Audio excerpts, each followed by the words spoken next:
Bien, buenos días. Entonces, lo que nos corresponde hacer el día de hoy es explicar de manera breve lo que es la ontología jurídica. La filosofía del derecho, hemos dicho al comienzo de este curso, es la filosofía misma puesta sus ojos en la experiencia jurídica. A la filosofía del derecho le interesa toda la experiencia jurídica, desde la experiencia de los operadores jurídicos, llámese abogados, litigantes, abogados que no se dedican a estar en los tribunales, pero ejercen la carrera desde otros ángulos, como asesorías, como funcionarios públicos, eh, y otra forma, otro operador jurídico es desde la magistratura, o sea, desde la óptica de los tribunales, de los jueces, y por otro lado también está el tema de la fiscalía, o sea, del Ministerio Público, que son los operadores jurídicos quizás más importantes. En un proceso penal claramente se ve esa situación. Por un lado está la fiscalía, que pretende probar la culpabilidad de una persona, de un imputado en un proceso, encargado de la investigación de un proceso penal.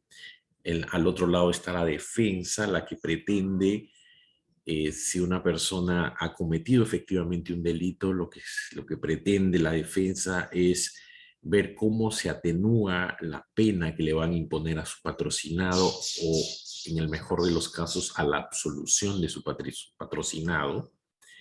Y por otro lado está el juez, que se supone que es el imparcial. O sea, cada uno de estos operadores tiene una visión diferente del derecho. Entonces a la filosofía del derecho le interesa esa experiencia, esa, esa realidad práctica del derecho, pero también le interesa el tema de la ciencia jurídica, el tema de cómo se hace investigación científica en el derecho.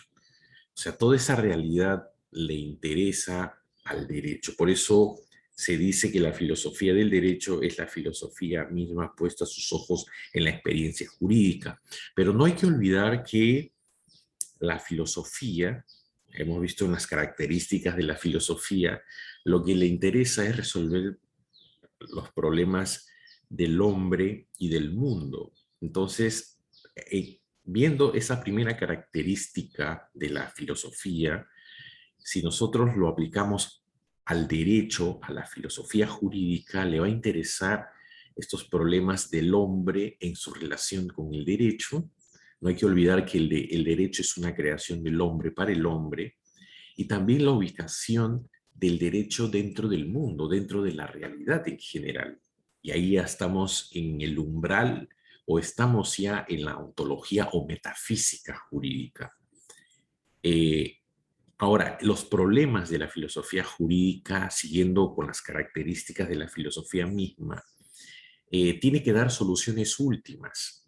O sea, al filósofo del derecho, les decía hace un momento, le importa toda la realidad jurídica, le importa la experiencia, la praxis jurídica, la práctica del derecho, cómo se ejerce la profesión, cómo ejerce una persona que, por ejemplo, tiene un bufet de abogados, o sea, tiene un estudio jurídico, o cómo opera el fiscal que está encargado de la investigación básicamente del delito. Hay otras tareas que también tiene la fiscalía, pero básicamente eso. ¿Y cuál es la función o cuál es la tarea? ¿Cómo debe trabajar el juez, que se entiende que es un conocedor, un experto en el derecho y además el que debe actuar con imparcialidad? Pero también, como les decía, le importa la filosofía del derecho, la tarea propia de los científicos jurídicos, de los que hacen investigación jurídica.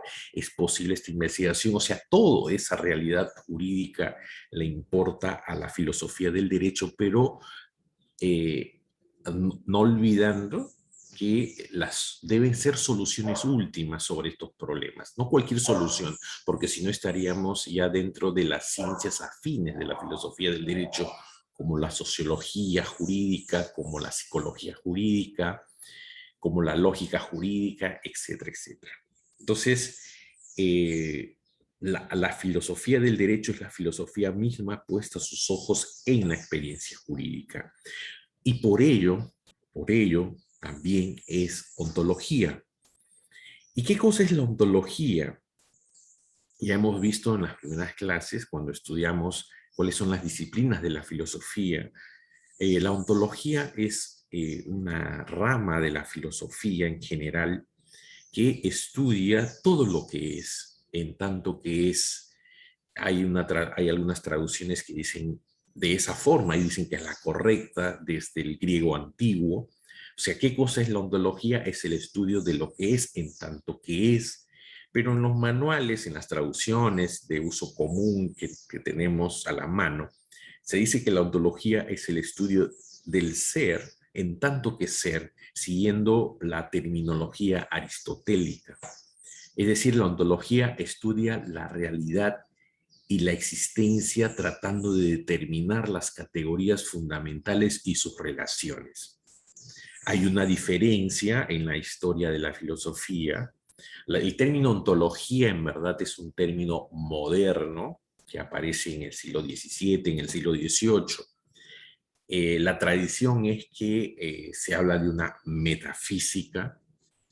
Entonces, la ontología, les decía, ya haciendo una diferencia con la metafísica, viene a ser una especie de el estudio de los entes, porque decir qué cosa es el ser o definir lo que es, o sea, toda la realidad, es muy complicado. Uno puede comenzar a definir entidades, por ejemplo, como un animal, pues decimos el gato es un felino y luego vamos a subir un poco, los felinos son animales, los animales son mamíferos y así sucesivamente podemos llegar hasta un momento en que ya no se pueda describir y señalar que estos animales pertenecen a todo, a toda la realidad.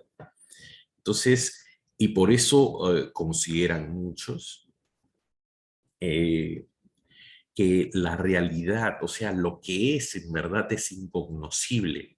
Esa es la terminología kantiana. Para Kant la realidad es imposible de conocer. O sea, en ese sentido, Kant es agnóstico.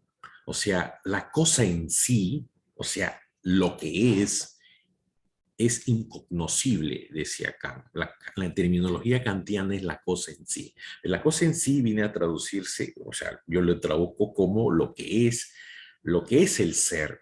O sea, el ser es incognoscible. ¿Qué cosa es el ser? Yo siempre para tratar de graficar esto es todo lo que existe, lo que ha existido y lo que va a existir es el ser, o sea, todo lo que es. Y la cosa en sí, en la terminología kantiana, este ser es la cosa en sí y la cosa en sí es incognoscible. Y por eso los marxistas, los filósofos marxistas, al menos en la época que yo estudiaba, que nos enseñaban la filosofía desde esa óptica en San Marcos, esa era la realidad de San Marcos en esa época que yo estudié filosofía. Entonces, Kant es un idealista, o sea, una persona que no, dice que no se puede conocer la realidad y que lo más importante serían las ideas. Kant lo que dice es que se pueden conocer o sea, los fenómenos, no la cosa en sí, o sea, el noumeno, que vendría a ser el ser o lo que es incognoscible, pero el fenómeno sí es cognoscible, o sea, es posible conocer los fenómenos y ahí se establecen las categorías. Entonces, hay una parte, o sea, de la realidad en general que no se puede conocer o no se puede definir, pero sí podemos describir los entes, o sea, todas las cosas que pueden ser materiales o inmateriales que existen en la realidad. o sea, que vendrían a ser los entes. Y para Kant serían los fenómenos que nosotros vemos y se establecen categorías, se establecen relaciones entre los entes. Entonces, el derecho viene a ser un ente, o sea, algo que existe en la realidad y que podemos describir, podemos relacionar, podemos establecer sus categorías. O sea, o sea, el derecho forma parte del ser. El derecho está ubicado en el ser, en alguna parte del ser, pero como es incognoscible, no podríamos nosotros ubicar. Lo que debemos afirmar y asentir es que el derecho es un ente. ¿Qué cosa? ¿Es un ente real? ¿Es un ente ideal? ¿Es un ente abstracto? ¿Qué cosa es el derecho? Entonces, eh, o sea, la entidad jurídica sí, o sea, como fenómeno de la realidad en el lenguaje kantiano, sí sería cognoscible y se podría establecer cuáles son sus relaciones con los otros entes y cuáles son las categorías que hacen posible que se pueda conocer el derecho.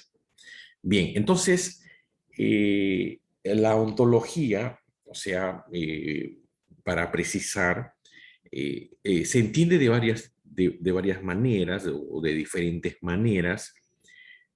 Por un lado, se lo concibe como ciencia del ser en sí, como les estaba explicando hace un momento, del ser último o irreductible de un primer ente en que todos los demás consisten, es decir, del cual dependen todos los entes. O sea, en ese sentido, la ontología es metafísica, pero también, ese es por un lado, eh, la ontología parece tener como misión la determinación de aquello en lo cual los entes consisten y aún de aquello en que consiste el ser en sí, o sea, la ubicación, como en este caso del derecho, dentro de toda la realidad. Entonces, por un lado, la ontología se puede entender como metafísica, como el estudio de lo que es, en tanto que es y que es imposible definir y que para Kant es incognoscible, para otros sí es conocible este ser. Y por otro lado están los entes que integran este ser, lo que nosotros podemos conocer, los que vendrían a ser los fenómenos en el lenguaje kantiano.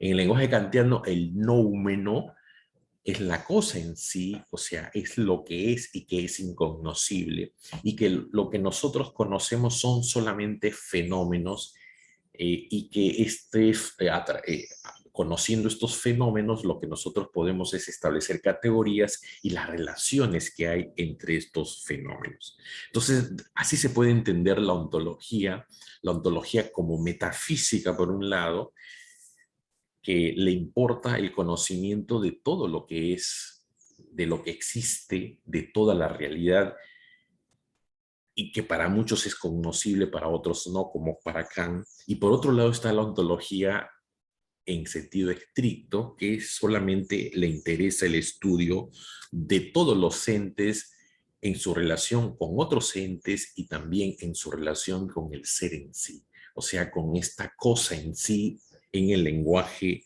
de Kant. Ahora, la ontología jurídica estudia el ser del derecho, o sea, lo que el derecho es. Eso, ya les decía, en el lenguaje de la ontología vendría a ser un ente que se ubica dentro del ser en general. Entonces, la ontología jurídica va a tratar o estudia lo que el derecho es. ¿Qué cosa es el derecho? Y ahí va a entrar el problema de la definición del derecho, establecer qué cosa es el derecho, si es norma, si es hecho social, si son valores, etcétera, etcétera. O sea, la ontología trata de determinar las categorías fundamentales del derecho y las relaciones que hay entre ellas. Entonces, eso es lo que podríamos decir de la ontología jurídica. O sea, le importa la estructura óntica y ontológica, ya siguiendo la terminología filosófica. Por un lado, las cuestiones de saber qué tipo de ente es el derecho, y por otro lado, la cuestión ontológica es determinar dónde se ubica dentro del ser el derecho, el ser en general, porque el derecho forma parte del ser en general, de esta cosa en sí que sería incognoscible. Entonces, parafraseando a Aristóteles, podemos decir que la ontología jurídica estudia el ser del derecho en tanto que es, o de acuerdo a otras traducciones, la ontología jurídica es el estudio de lo que es el derecho en tanto que es. O sea, la ontología jurídica sería la investigación relativa no al ser último y constitutivo del derecho, sino a los modos más generales de entender el derecho. Esto es, a los límites de lo jurídico.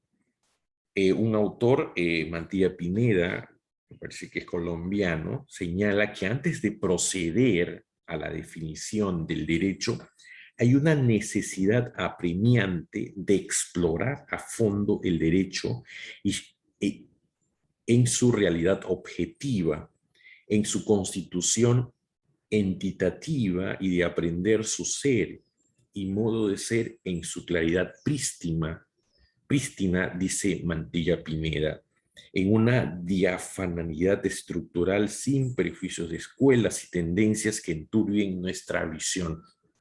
O sea, de lo que está diciendo Mantilla Pineda es que al margen de cualquier filosofía, al margen de cualquier escuela jurídica, lo que nos importa es conocer la realidad del derecho. Entonces, la filosofía del derecho es antes que nada ontología y metafísica, dice otro autor, Lorca Navarrete, un filósofo del derecho español. Dice, voy a citar, es ontología porque busca determinar el ser jurídico, descubrir el ente del derecho bajo la veladura externa de las cosas. Es metafísica porque al indagar en el hallazgo del ser jurídico trasciende las realidades externas, va más allá de la physis en el sentido helénico de la palabra, cala por debajo de las apariencias externas, nos dice Lorca Navarrete. Agrega el filósofo español que va de un lado a la ontología al descubrir las ultimidades del ser jurídico y del otro a la metafísica, porque en esta empresa desbroza de las apariencias la realidad última que tiene por objeto descubrir. O sea, eso es o la ontología jurídica para este filósofo español que de alguna manera dice o está diciendo lo que no, yo les acabo de decir, de que lo importante en la ontología jurídica es saber lo que el derecho es, en ese sentido establecer relaciones con otros entes, la relación que tiene el derecho con el hombre, la relación que el derecho que tiene con la realidad social. Eso es ontología jurídica, el estudio de los entes, pero es metafísica jurídica cuando se trata de ubicar la realidad jurídica, todo lo que el derecho es dentro del ser en general. Y el ser en general es, como les decía hace un momento, para tratar de resumir y entender, es todo lo que existe, es todo lo que hay, lo que ha habido y lo que habrá en el futuro. Eso es el ser. Entonces, la tarea de la ontología jurídica y de la metafísica jurídica en este sentido sería tratar de ubicar todo el derecho dentro del ser en general, dentro de todo lo que existe en general. Bien, entonces, eso es lo que hace o lo que debería hacer la ontología jurídica. Ahora, Dentro de la ontología en general, hemos visto, y está en la diapositiva, que puede haber entidades factuales, por un lado, y entidades ideales, por otro lado. Ahí viene ya la discusión de qué tipo de entidad sería el derecho, si es una entidad factual o si es una entidad ideal, o sea, como las matemáticas y las semánticas. Eh, Esto es una cuestión complicada y esa es una tarea de la ontología jurídica, determinar qué cosa es el derecho. ¿Es un objeto? El derecho son eventos, o sea, una cuestión fáctica que nosotros podemos ver y estudiar en la realidad, describir en la realidad, eh, o son entidades ideales como las matemáticas o como la lógica pura, la matemática pura, son entidades ideales. De hecho, el derecho para algunos son entidades ideales, para otros serían entidades factuales. En la teoría tridimensional del derecho que hemos visto en la clase pasada, eh, el derecho para Miguel Reale tiene tres dimensiones: una dimensión normativa, una dimensión fáctica, como un fenómeno social, y una dimensión valorativa. Entonces, si nosotros vemos lo que nos dice esta escuela de la filosofía del derecho, eh, el derecho, la realidad jurídica, estaría dentro de las entidades factuales, como ahora la discusión es si son objetos, si son eventos. El derecho, el derecho no es un objeto. La norma jurídica se siente, la norma jurídica uno puede decir, bueno, acá tengo la Constitución a la mano, tengo el Código Civil, el Código Penal. ¿Esto es el derecho? ¿Realmente el derecho es un objeto en ese sentido? Evidentemente que no. El derecho finalmente, para algunos, es lo que está en los que hacen los tribunales, lo que hacen los funcionarios públicos.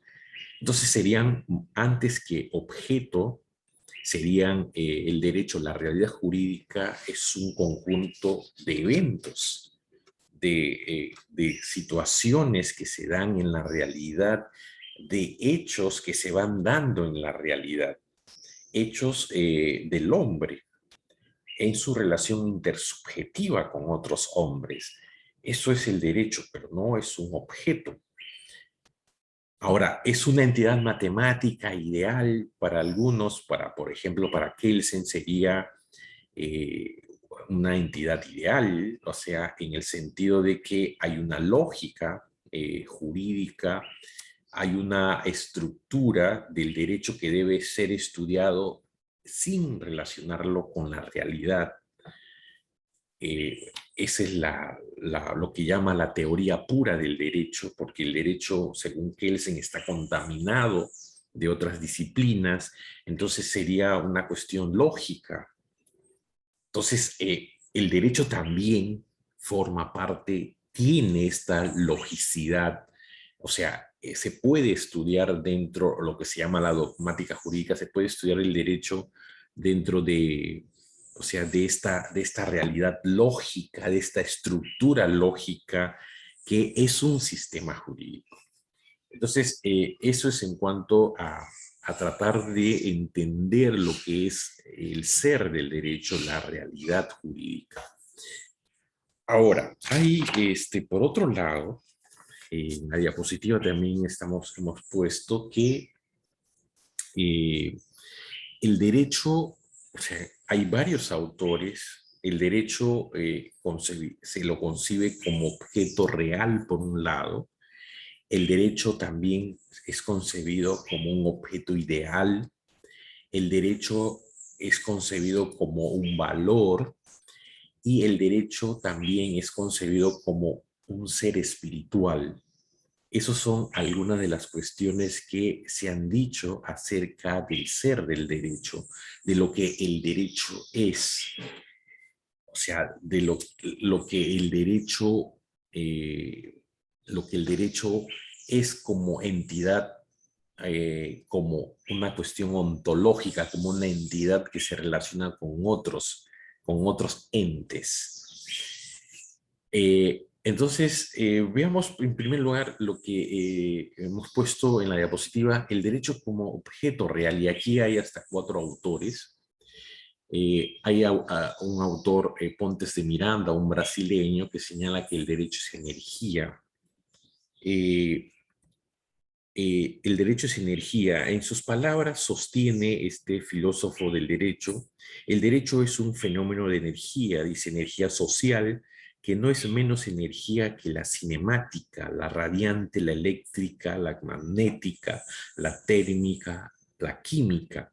El cuerpo social, como todos los cuerpos, no puede ser sino un complejo de energías que necesita ser medida para que podamos conocer.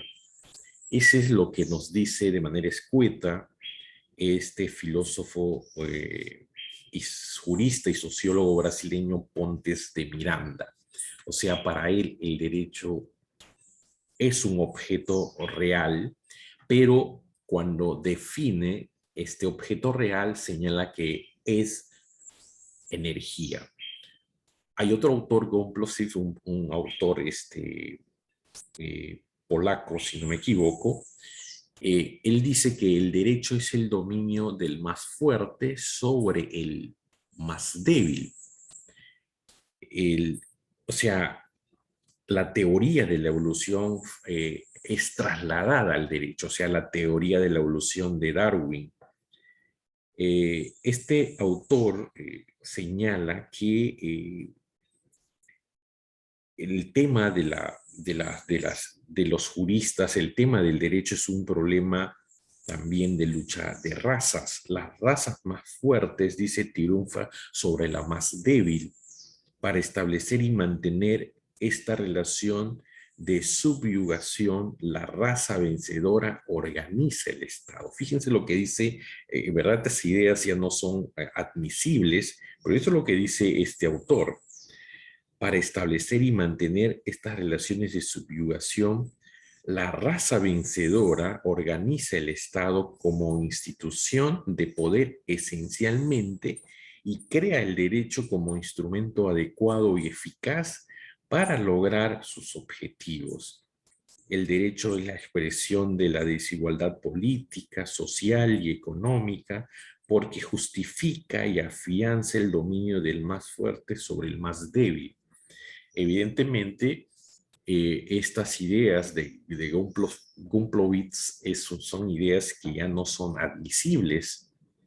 Evidentemente, lo que vemos en la realidad es que hay grupos de poder, no todos, o sea, en la realidad lo que vemos en una sociedad hay gente que dirige, los que dominan y los dominados. Aquí no se puede hablar de razas.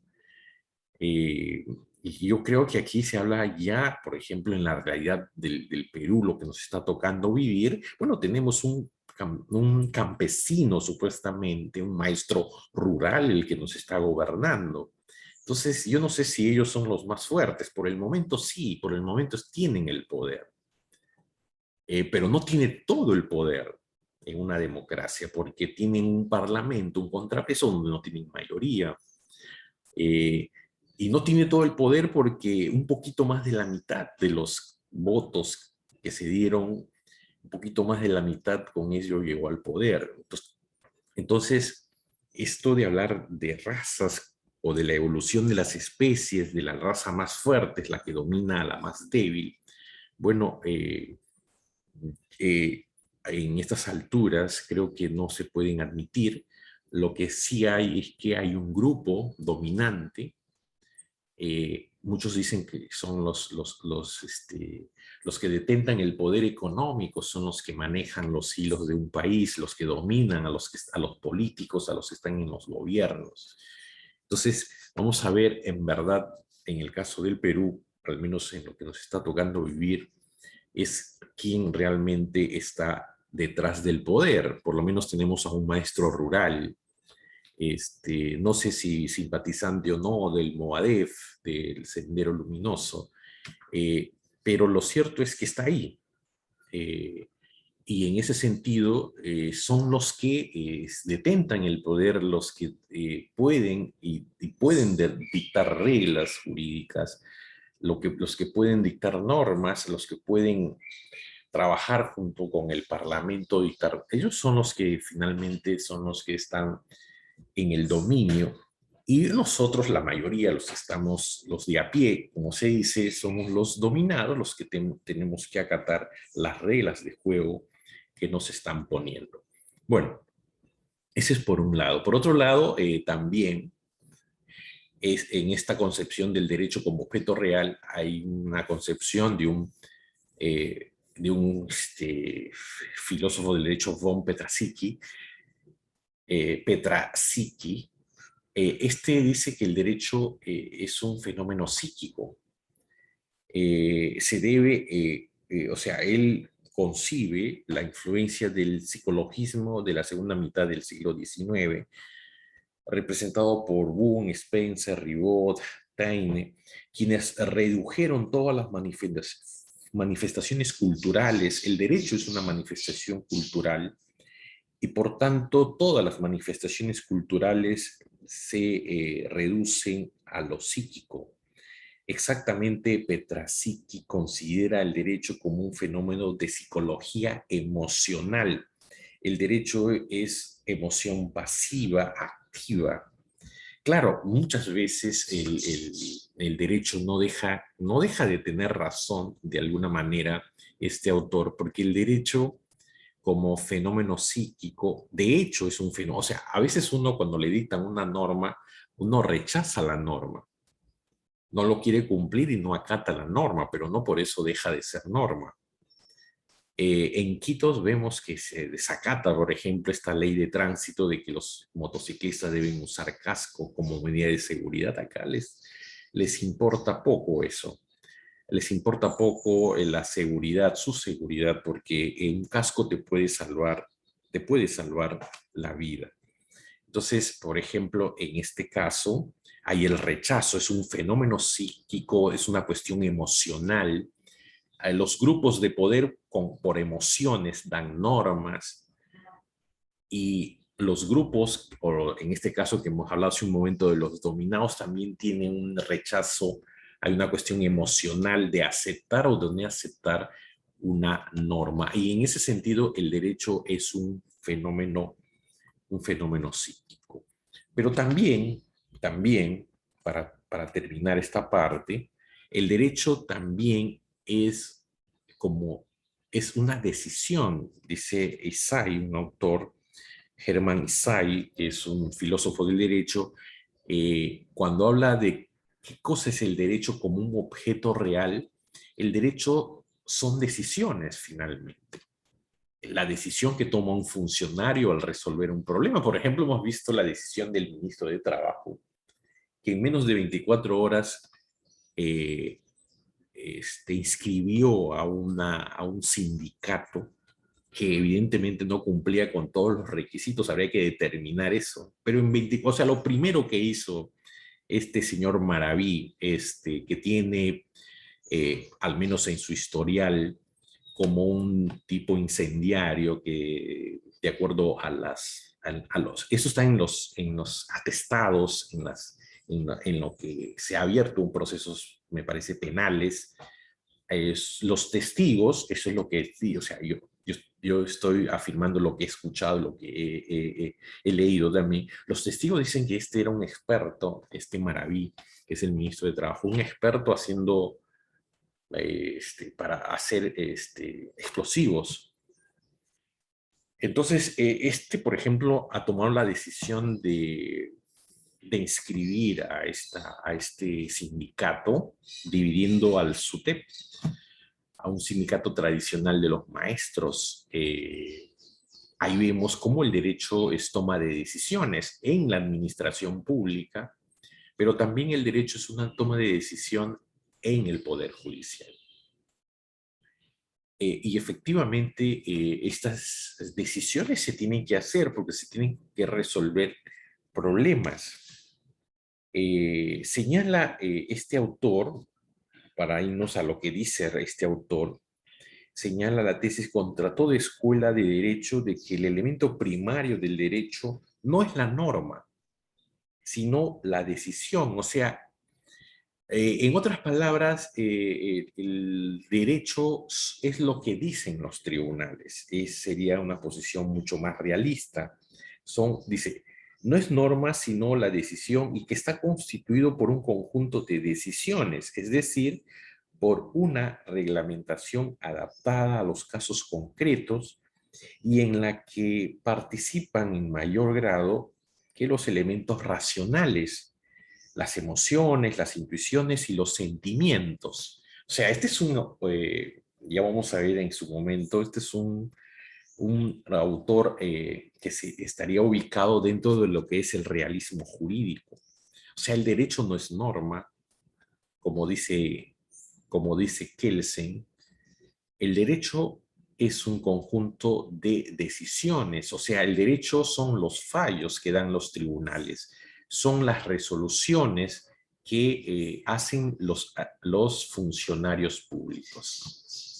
Entonces, eso es en cuanto al derecho como objeto real. Pero dentro de tratar de responder de lo que el derecho es, se dice que el derecho es un objeto ideal. O sea, el derecho pertenece al mundo de la cultura y no de la naturaleza. Aquí tenemos a Schneider, que fue discípulo de Keynes y Husserl, reclama para el derecho las estructuras ónticas de los objetos ideales. Distingue este autor dos mundos totalmente separados para Schneider. El mundo de la naturaleza y el mundo del deber ser ideal. El derecho pertenece a este último mundo. O sea, en palabras de este jurista, se dice que de este modo, dice este autor, llegamos a la conclusión de que los objetos jurídicos son irreales, o lo que es lo mismo, que no pertenecen al reino de la naturaleza. No debemos temer el reproche de que no nos ocupemos de la realidad, dice este autor, discípulo de Kelsen. En verdad, es cierto, y eso sí comparto, el derecho no pertenece a la naturaleza. El derecho es una creación del hombre y por eso pertenece al mundo de la cultura. Y no es que no sea la realidad. Una cosa es la realidad natural y otra cosa es la realidad cultural. Esas realidades existen. Bueno, en este caso yo no comparto esa idea de decir de que no nos ocupamos de la realidad cuando se estudia el derecho, cuando se estudiamos estas decisiones que hemos visto hace un momento. El derecho pertenece al mundo de la cultura y es una realidad, y en ese sentido no sería un objeto ideal. Todo lo que ha creado el hombre lo podemos describir, lo podemos explicar, lo podemos sentir. El derecho, si bien no es un objeto real, o para muchos un objeto, sino son eventos, entonces el derecho, o sea, cuando estudiamos el fenómeno jurídico, cuando estudiamos las decisiones, los fallos de los tribunales, estamos estudiando parte de la realidad, porque la realidad no solamente es factual, no solamente son entidades factuales, sino también hay, por otro lado, un mundo de eventos, un mundo que ha creado el propio hombre.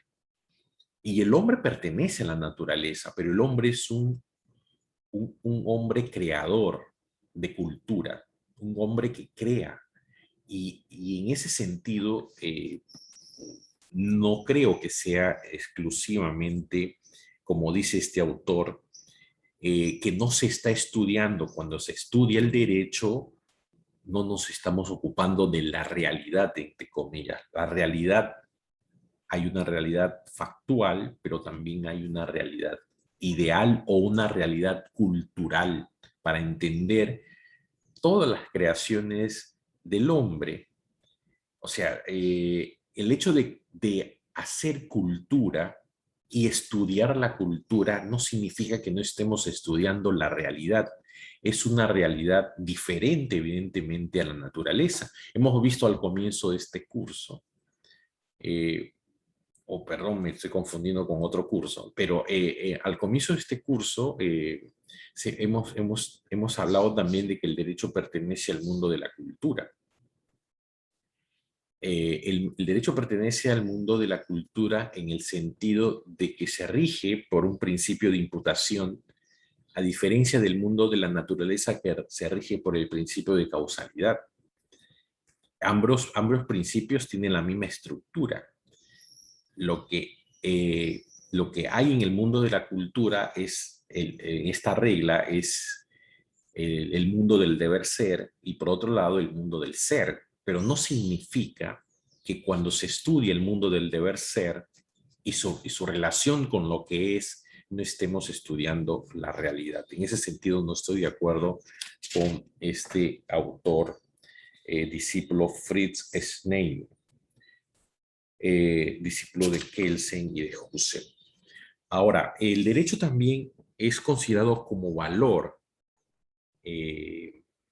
Los partidarios de la teoría formal del valor son tres filósofos. Por un lado está Emil Lass,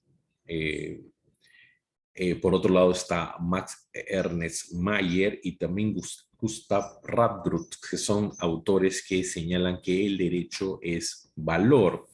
En el caso de Emil Lass, es el primer pensador que aplicó la filosofía de los valores de la escuela alemana a la filosofía del derecho. Considera que la filosofía del derecho es la que tiene la tarea de calificar valorativamente al derecho positivo. Sostiene que el derecho es la encarnación del valor absoluto en lo contingente. Es lo que dice Emil Lass. Efectivamente, no hay que dejar de lado de que el derecho sí pertenece o hay un aspecto, una dimensión, como decía Miguel Reale y otros pensadores, hay una dimensión valorativa en el derecho y eso es innegable, es parte de la realidad jurídica.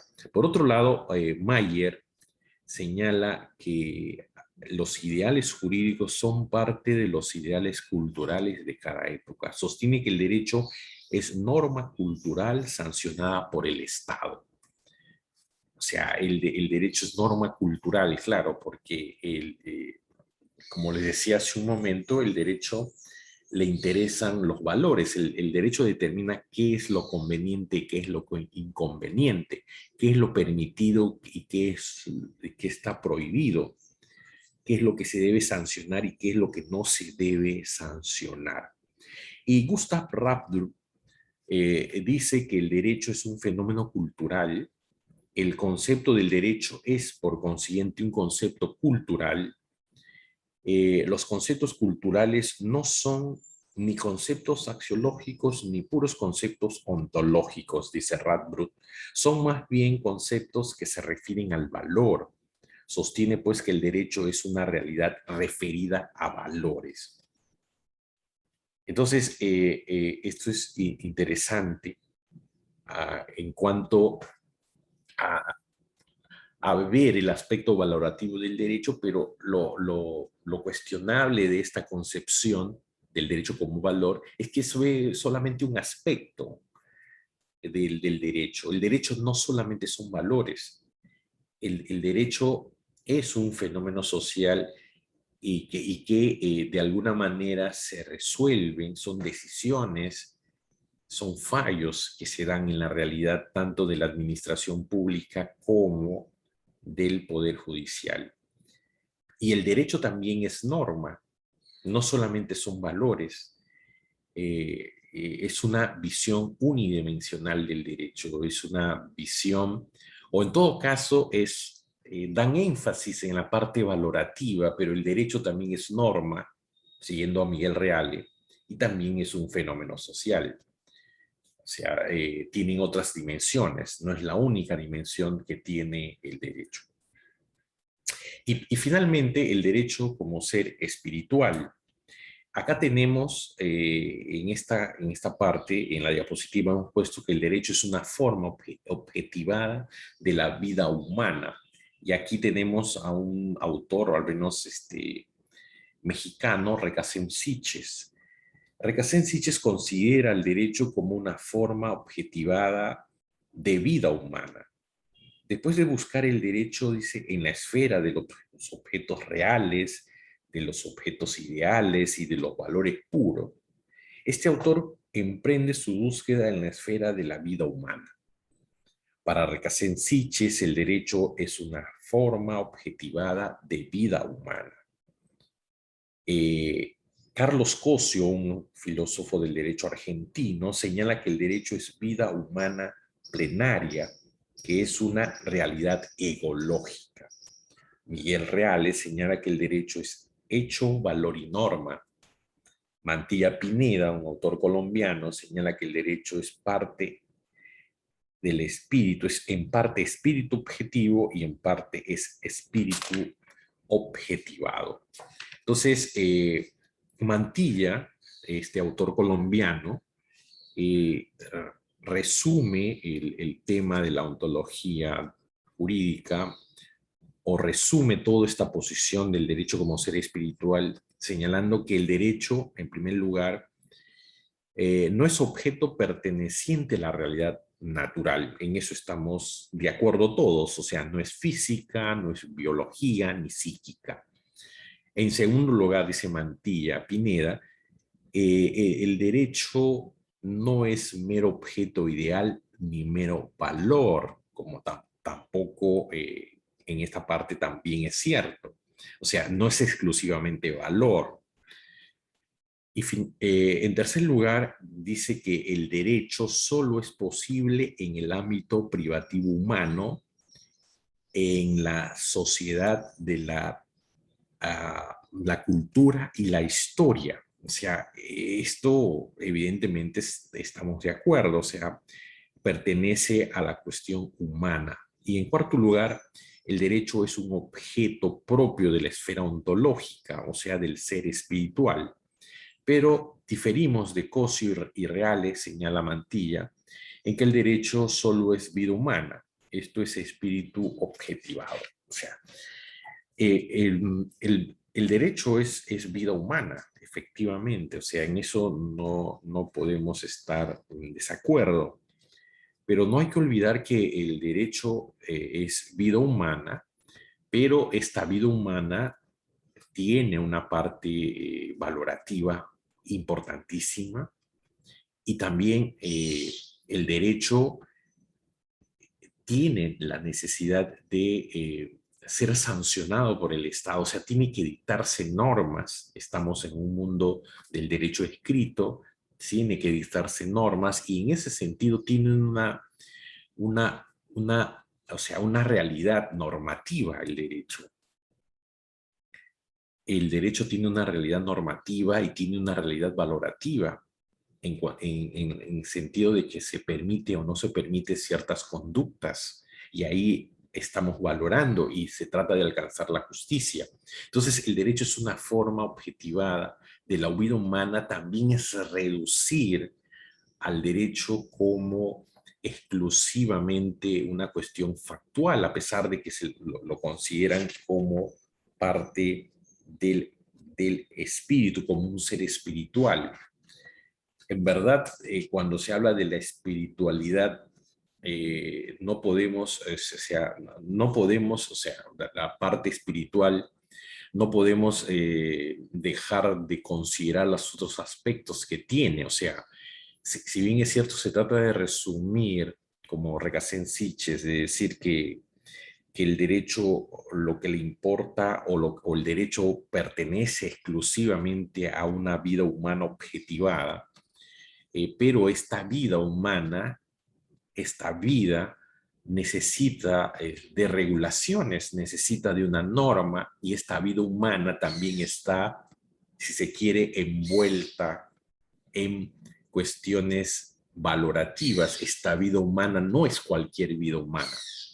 En el derecho se toman decisiones, en el derecho se opta por permitir algunas conductas y por no permitir o sancionar algunas conductas. Entonces eso es lo que podemos decir como crítica a esta posición. Bien, con eso estaríamos terminando esta presentación. No sé si tienen alguna pregunta o algún comentario.